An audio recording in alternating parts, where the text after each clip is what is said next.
In the end, writing is about enriching the lives of those who will read your work and enriching your own life as well. It's about getting up, getting well, and getting over. Getting happy, okay? Getting happy. This is episode 2 of the Drafts Undone podcast, where I want to talk about On Writing, a Memoir of the Craft by Stephen King. I finished this book this past week, and it was really impactful on how I viewed writing in general. I think there are so many tips in this book that are so practical and so applicable to so many authors out there that I wanted to share them so that you don't have to read it yourself if you don't want to. The book is very good.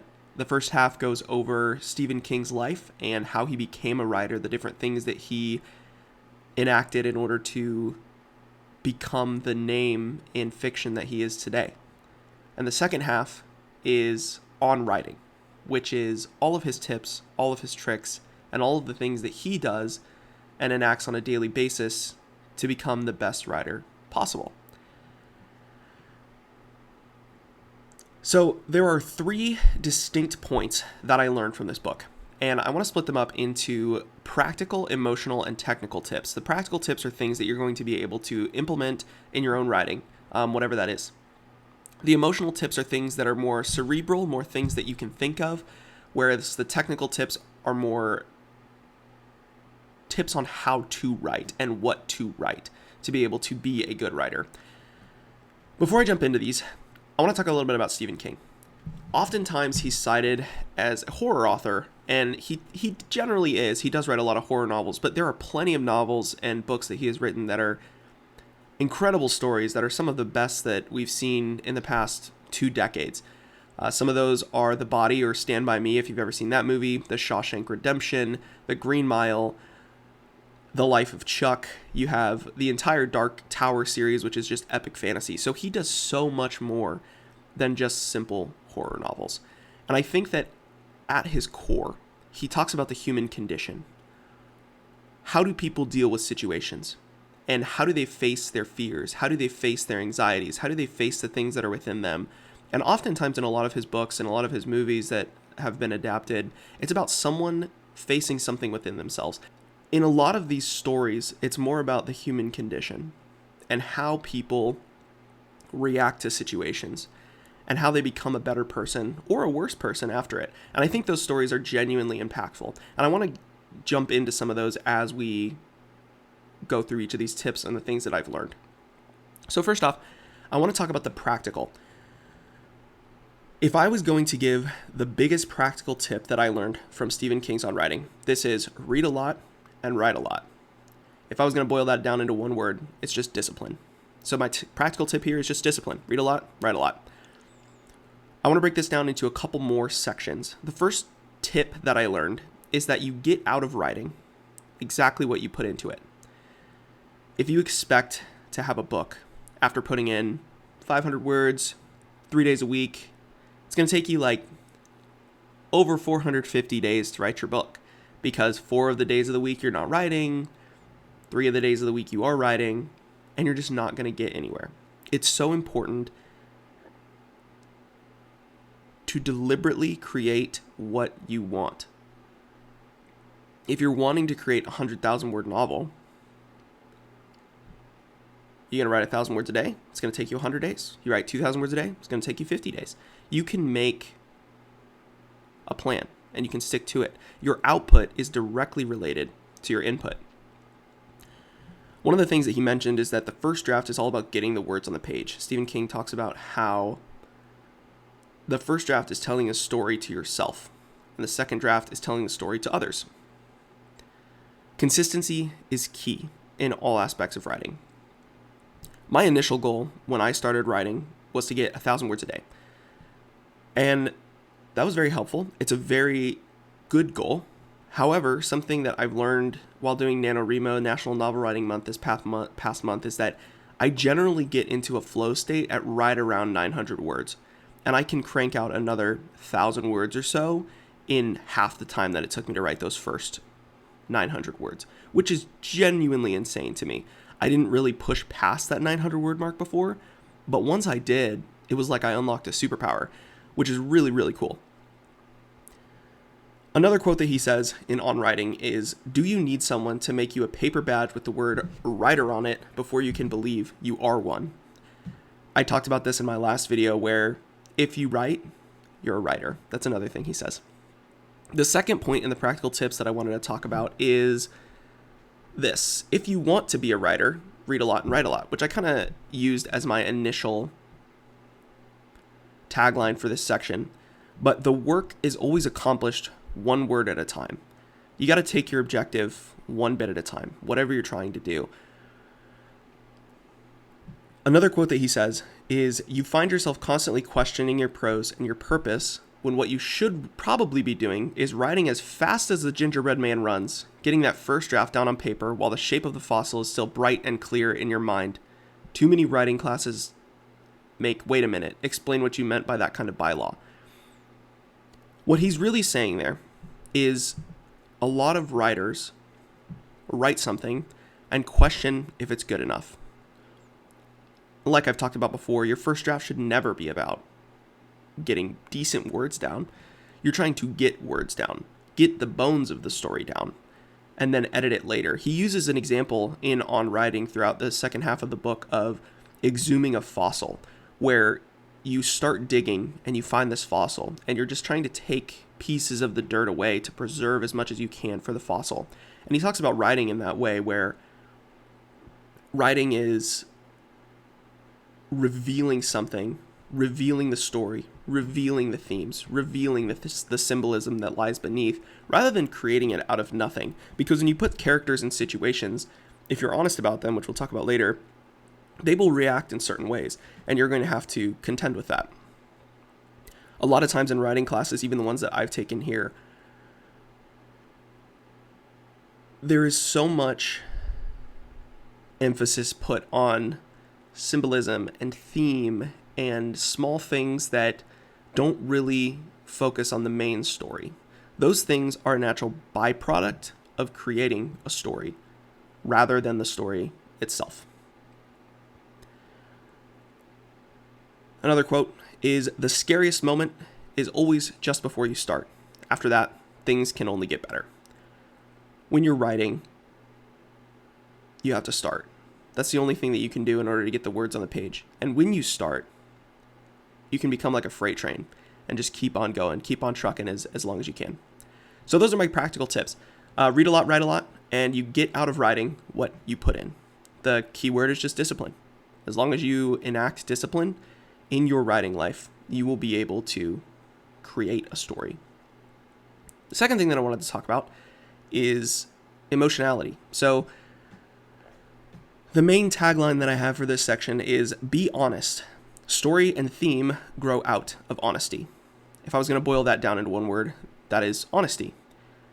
The most cerebral part of this is, if you want your story to resonate with people, you have to be honest about the things that you're seeing.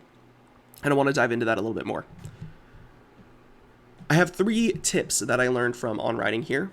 The first one is, a story emerges in the second draft. Like I've talked about before, first draft, all about writing. Second draft is when you're crafting the narrative and you're really crafting the themes and uncovering the themes and uncovering the things that you're trying to tell with the story. You're telling it to other people. You're trying to dive into the characters, who they are. Would they make that decision that you wrote down in the first draft, or would they do something else? Is that consistent with their motivations? Is that consistent with their goal? Is that consistent with their purpose? Those are the things that you're trying to unveil during the second draft. Stephen King says, "I think it's rare that incoherence or dull storytelling can be solved by something so minor as a second draft," which means write your story, fix it later. Second point in the emotional section, theme is a natural outcome of story, which I have discussed a little bit beforehand during this podcast. He says the most interesting situations can usually be expressed as a what-if question. And you can see this in plenty of his stories. What if some kids found a body? What if a man goes to a prison cell? What if an evil entity landed on Earth and was trying to hurt people by expressing their deepest fears to them? There's so many stories that he tells that use this type of what if question. And what if questioning allows you to take characters and take situations and jam them together and see how people react. When you put characters' feet to the fire, that's when you really get the most incredible decisions and outcomes from that. He also says symbolism exists to adorn and enrich, not to create a sense of artificial profundity.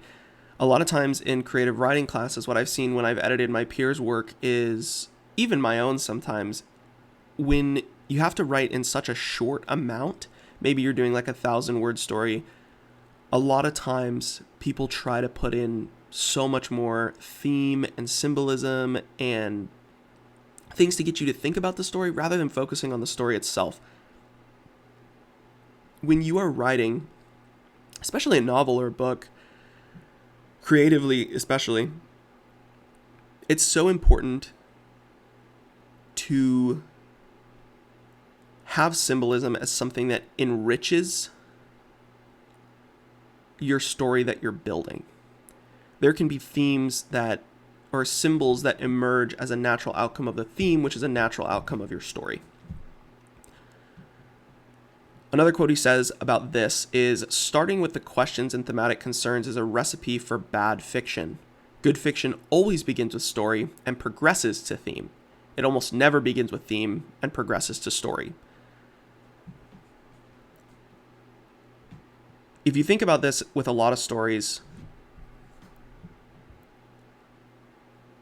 there needs to be conflict. And out of conflict comes decisions. And those decisions reflect a character's internal monologue and internal choices and internal thinking, which can then be used to display specific themes. For this example, we'll take The Hobbit. I think The Hobbit's theme is really about how adventure and putting yourself out there and overcoming self-doubt can really make you into the person you want to become. Because at the beginning of The Hobbit, Bilbo didn't want to journey with Gandalf. He didn't want to go anywhere. Gandalf brought the dwarves to his hobbit hole. They wrecked his apartment. They conducted themselves in terrible ways. And Bilbo was appalled by it. There was this innate conflict between them that eventually made him decide to go with them after they told them the story about Erebor and the Lonely Mountain and how they needed to reclaim their homeland. I think Bilbo always had a sense of wanting to go somewhere. Deeply inside of him, he wanted to go. He wanted to explore, but he didn't know where to go. He didn't have a purpose. He didn't have somewhere where he could drive himself to. And so that reinforces that inner character motivation where initially he's like, no, I'm not going to do that. Why would I do that? Why would I exit this comfortable place that I have and go into the dark, cold wilderness where there's creatures and evil things and I might die? But then after he thinks about it, and after he has this conflict, he eventually changes. He changes his decision, and that choice reflects who he is as a person, which is really cool to think about. Stephen King says something else that is, write what you like, then imbue it with life and make it unique by blending in your own personal knowledge. I love fantasy and sci-fi. I think that some of the greatest stories are birthed from speculative fiction where people think of what-if scenarios or put people in scenarios that haven't really existed. But the problem is that they're still people. So how would these people react in these different scenarios that you're not going to see in real life? You learn so much by putting yourself in someone else's shoes. And the final portion of the emotional section is, as an author, it is your primary objective to be honest. Stephen King says your job is to say what you see and then to get on with your story. When you're writing, your characters have to reflect what they would do. There's so many stories in movies and books that I see where there's lots of examples of characters not adhering to their internal motivations. You'll see characters do things that are not consistent with what they believe, and it'll leave you wondering, why does this feel weird? Why does the story feel like it grinded to a halt? Why does this character feel like they changed on a dime? And that's because the writers weren't honest. They weren't saying exactly what the character would do in that moment. And when you're honest with characters, it births natural conflict. He also says the job boils down to two things: paying attention to how the real people around you behave, and then telling the truth about what you see. If you're a writer, you know that when you just exist in the world, you see people interact with people. You see how people interact with the world. You see mannerisms. You see things that you wouldn't normally see because you're really intent on looking at how people act so that you can be honest when you do write. Honesty is indispensable.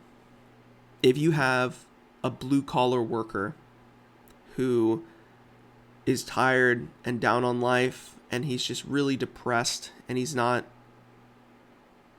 caring for his family in the most meaningful of ways, and you write him like a corpo rich man who is all happy-go-lucky, that might not fit his character. But if you write him as he is and are honest to his character and ask yourself, what would a man or woman in this situation do? How would they react to a conflict that occurred? How would they react to losing their job? How would they react to their child dying? How would they react to their friend holding up a lie and not being truthful with them? Because someone who's a rich corpo man and someone who's a blue-collar worker may have completely different outlooks on life. And by stepping into their shoes and being honest with how they approach different situations will give you a much more meaningful story and conflict than you would otherwise. Stephen King says, the job of fiction is to find the truth inside the story's web of lies. The key to writing good dialogue is honesty, and if you're honest about the words coming out of your characters' mouths, you'll find that you've let yourself in for a fair amount of criticism.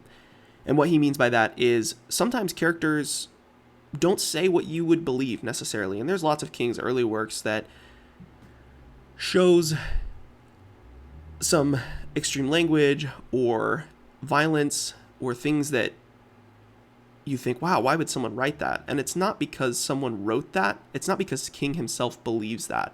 It's because that's what he believes that character would do in that moment, because he's trying to be honest with the character. He believes that's how they would speak in that moment, because he's trying to be honest with that character. And that's not to say you have to make characters vulgar or say things that you wouldn't say, but you have to be honest, and you have to say it in a way that the character would actually believe. Finally, I want to move on to the final section of this video, which is the technical side. The technical tagline that I have is strong narration, description, and dialogue come from clarity and concision. I want to say that again. Strong narration, description, and dialogue come from clarity and concision. Narration, description, and dialogue, which actually let me move on to the second point here, or the first point in this section. Story boils down to three major parts: narration, description, and dialogue. Narration is what moves the story from point A to point B. Description is the thing that creates many sensory details for the reader. And dialogue brings characters to life through their speech. That's another quote by King. All of these things are pillars of storytelling. Whatever you're reading, you'll find each of these. And if you're reading a story, they should blend together. You shouldn't really notice when one moves to another. It should flow really well, and it should play like a movie in your head. Narration is essentially plot structure. It's framing. It is allowing the story to progress, whereas description is telling you the scene that you're in. It's the backdrop, the setting, the smells, the sights, the sounds that you would hear in that moment, whereas dialogue is where characters are going to really think and process and talk to each other through their different challenges. King says description begins in the writer's imagination, but should finish in the reader's. And that's really to just say, don't describe everything. No one wants to hear how a white wall is white and speckled and has four sides and has really nice trim when a character walks into the room. That doesn't really give them a good picture. It tells them about a wall, and unless that wall is important to your narrative, it doesn't really do much. But picking a few details that really stand out in the scene, and then let the reader fill in the rest is really, really important. He says good description usually consists of a few well-chosen details that will stand in for everything else. Another thing he says is skills in description, dialogue, and character development all boil down to seeing or hearing clearly and then transcribing what you see or hear with equal clarity and without using a lot of tiresome, unnecessary adverbs. One of the most famous quotes from this book is, "The road to hell is paved with adverbs." And adverbs are typically ly words or words like very, things that are just filler words oftentimes, where she paced steadily or he laughed heartily, when you could say he laughed or he chuckled. Adding those ly words oftentimes just dilutes the impactful description that you could have otherwise. Finally, in this part, I want to talk about how King talks about backstory. And backstory is often something that is a really important part of character development because it forms how the characters make decisions. He says, everyone has a history, and most of it isn't very interesting. Stick to the parts that are, and don't get carried away with the rest. What does that mean? If you look at your own life, how many days were extremely impactful to you? How many days were the things that made you who you are? How many days were the days that made you who you are? Probably not a lot. There's probably a few impactful moments in your life that were turning points that were like, yep, this situation made me who I am, or going through this made me who I am. But there's a lot of stuff that's just mundane, normal, day-to-day life. Readers don't often want to hear about that. They want to hear about the interesting things, the things that made the character who they are. And I think that's really important to do as a storyteller, is diluting down and figuring out, okay, what is this character about? Who are they? What are the moments in their life that made them who they are? And how does that impact their internal decision making and their ability to address conflict and who they are generally as a person? The second tip that I learned in the technical side is this formula. The second draft is equal to the first draft minus 10%. And really what he's saying here is your first draft has a lot of unnecessary descriptions. I even read through some of my writing where I'm like, oh man, I just described this walkway and it's literally just a cobblestone walkway. And I had 3 sentences that were just describing the walkway. I don't need that. The reader doesn't need that. They can fill in those details by themselves. He says to kill your darlings, which essentially means to rip apart the stuff that shouldn't make the cut. He also says it's easier to kill someone else's darlings than it is your own. He mentions how we should take a break after writing the first draft in order to feel like you're judging someone else's work. If you give yourself space from writing, you can more impactfully edit because you don't feel like you're making a personal attack against yourself. If you're editing your own work, oftentimes it feels like, oh man, I wrote this scene and I really like it, and there's a lot of stuff in here that is just like so cool and so relevant to the character, but you let it sit and you come back and you're just like, man, I really need to cut that. That doesn't do much for my story because it doesn't feel like yours anymore, especially when you're a little bit farther removed from it. So those are the things that I learned from on writing, and I want to break these down into just a concise playbook on how to write effectively. There are 3 elements that King talks about in this book, and that is practical tips, emotional tips, and technical tips. The practical tips can be boiled down to have discipline. The emotional tips can be boiled down to have honesty. And the technical tips can be boiled down to have clarity. You get out of writing what you put in. If you want to be a writer, read a lot and write a lot. A story emerges in the second draft. Theme and symbolism are natural outcomes of the story. As an author, it's your primary objective to be honest. Story boils down to 3 major parts: narration, description, and dialogue. And the formula: the second draft is equal to the first draft minus 10%. Overall, it's all about getting the words down, learning and adjusting what you've written, being honest in the story you tell, and ensuring that you're being concise in all aspects of writing. This has been episode 2 of the Drafts Undone podcast. I really hope that you all take a chance to look at Stephen King's On Writing if you are interested in being a writer. It's one of the most prolific and great books that I've read, especially if you're interested in King's early life and the things that he dealt with and all the tips that he has and the way he describes them. I think that this has made a really big impact on me with being a writer. Oftentimes writing is very ephemeral and ethereal. It just kind of fades away.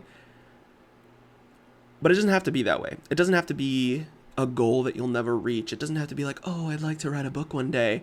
It can be like, I'm going to write a book, and this is how I'm going to do it. You can have as much structure with writing as you do with eating right, as you do with going to the gym. And I think learning that through this book really pushed me to become a better writer. So I highly recommend this book. I think that you'll find it often in writer spaces that people recommend it. It's a great read, and it taught me a lot about writing and my process as a person. So thank you guys. I will see you next week. See ya.